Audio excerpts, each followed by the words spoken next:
Bridgerton Season 3 returns in May, and in honor of the premiere, I have come up with some snack ideas inspired by the Regency era. Simple ingredients and foods commonly found in the Regency era modernized to our 21st century tastes. Let's make some snacks and get ready to watch Colin and Penelope's season.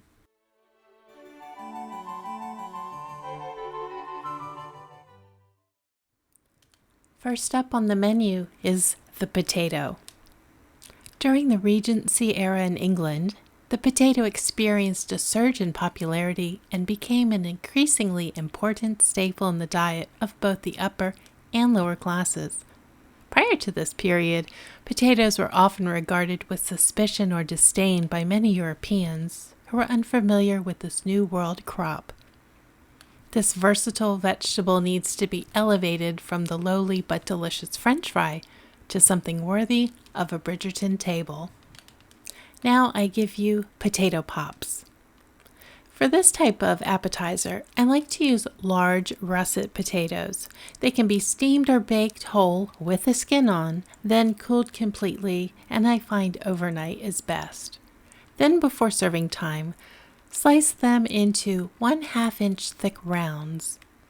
You crisp them by brushing with avocado oil and putting in the air fryer until golden, or you can pan fry them in about 1/2 inch of neutral flavored oil, or again brush with oil and bake in a very hot oven about 400 degrees, turning so that both sides become crispy.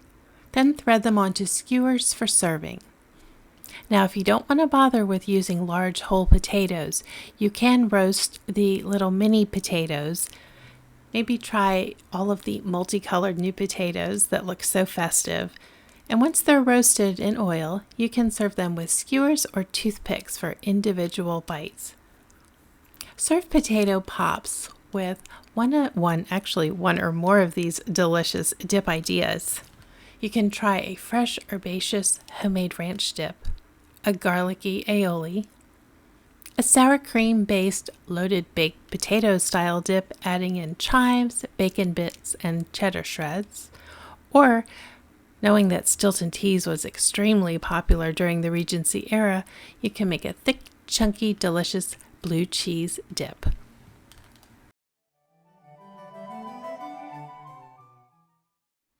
Our next appetizer is asparagus. Asparagus indeed was available and consumed during the Regency era in England. It was considered a delicacy and was enjoyed by the upper classes, particularly during its short harvesting season in the spring and early summer. During the Regency era, asparagus would have been grown in gardens and cultivated in the countryside. It was often served as a side dish or incorporated into various recipes such as soups, omelets, and salads. While it may not have been as widely available or affordable as it is today, asparagus was still appreciated for its delicate flavor and tender texture, and it would have been enjoyed by those who could afford it, adding a touch of elegance to the Bridgerton dining table. For our Bridgerton snack, we are going to wrap asparagus spears in prosciutto and roast it. This will create a finger food that is tasty, and we will serve it with a drizzle of balsamic reduction or a garlic hollandaise to dip.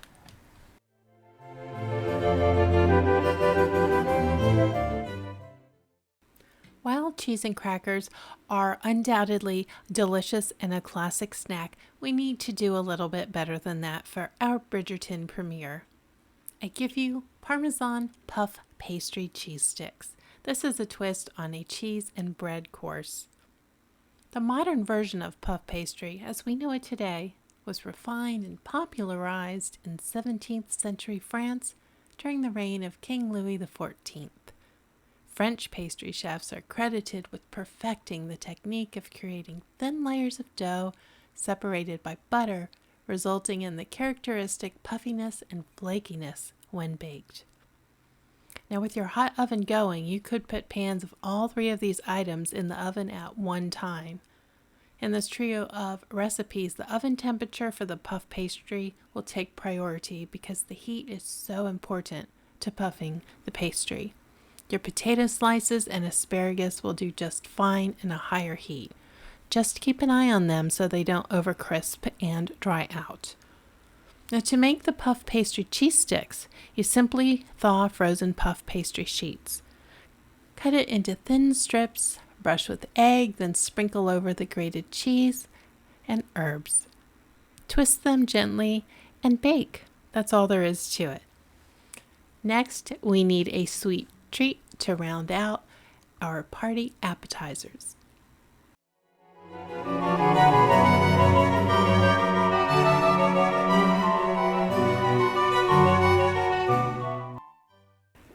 For our sweet component of the appetizer spread, I have chosen a classic yellow pound cake because its dense texture makes it easy to enjoy in bite-sized cubes that can be skewered and dipped into decadent sauces.